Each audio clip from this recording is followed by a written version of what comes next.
Are you familiar with fanboys? Oh, well, it is a common acronym if we are going to talk about coordinating conjunctions. Hello guys, in this video we are going to talk about conjunctions. We have three types of conjunctions. We have coordinating, subordinating, and correlative conjunctions. In this video, we are going to talk about coordinating conjunctions. And for my next video, we will tackle about subordinating and correlative conjunctions. And guys, if you like this video, don't forget to hit the notification bell and follow para updated ka for my next video.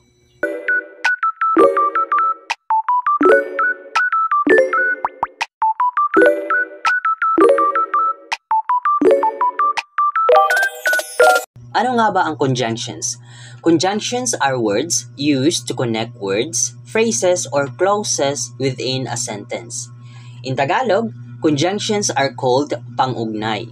Ang mga pang-ugnay ay mga salitang ginagamit upang pagdugtungin ang mga salita, parirala, o mga sugnay sa loob ng isang pangungusap. Tinutulungan nilang ikonekta ang iba't ibang bahagi ng isang pangungusap upang ipakita kung paano sila nauugnay sa isa't isa. In this video, we are going to talk about one of the type of conjunctions, which is coordinating conjunctions. Ano nga ba ang coordinating conjunctions? Ito ay mga salitang ginagamit upang pagdugtungin ang mga salita, parirala o mga sugnay na magkapareho ang kahalagahan o istruktura. So these conjunctions join two or more similar elements such as two nouns, two verbs, two adjectives, or two independent clauses. Meron tayong common acronym na ginagamit upang matulungan tayong tandaan ang mga coordinating conjunctions. Ito yung fanboys. F stands for the word for, or in Tagalog, ito ay salitang dahil. A stands for and, N stands for nor, B stands for but, O stands for or, Y stands for yet, or in Tagalog, ito ay salitang ngunit, and S stands for so. I will give some examples para magkaroon ka ng idea kung paano ito ginagamit sa pangungusap. Let's go to the word for. Ginagamit ito upang ipakita ang dahilan o sanhi. Ito ay katulad ng salitang because. Halimbawa, I am going to bed early, for I am tired. Next example, I am studying hard for I want to pass the exam. Nag-aaral ako ng mabuti dahil gusto kong pumasa sa pagsusulit.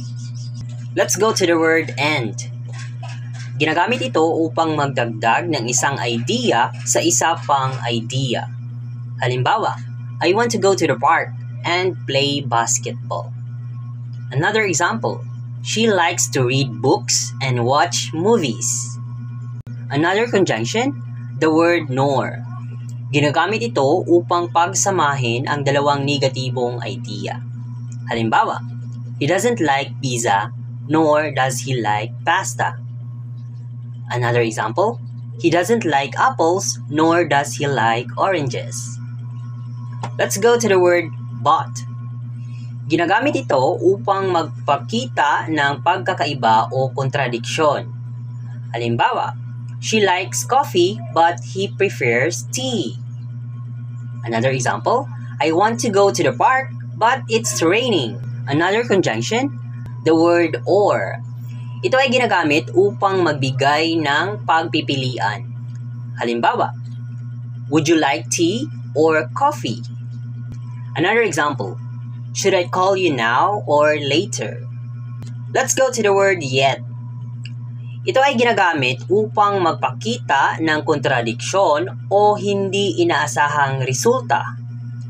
Halimbawa, she is young yet very wise. Another example, the weather is cold yet she went out without a jacket. Malamig ang panahon, ngunit lumabas siya ng walang jacket. Let's go to the word so. Ito ay ginagamit upang ipakita ang resulta o epekto ng isang aksyon. Halimbawa, I studied hard so I passed the exam or test. Another example, I didn't study so I failed the exam or test. That's all for this video guys, and for my next video, we are going to talk about subordinating conjunctions as the continuation for this video.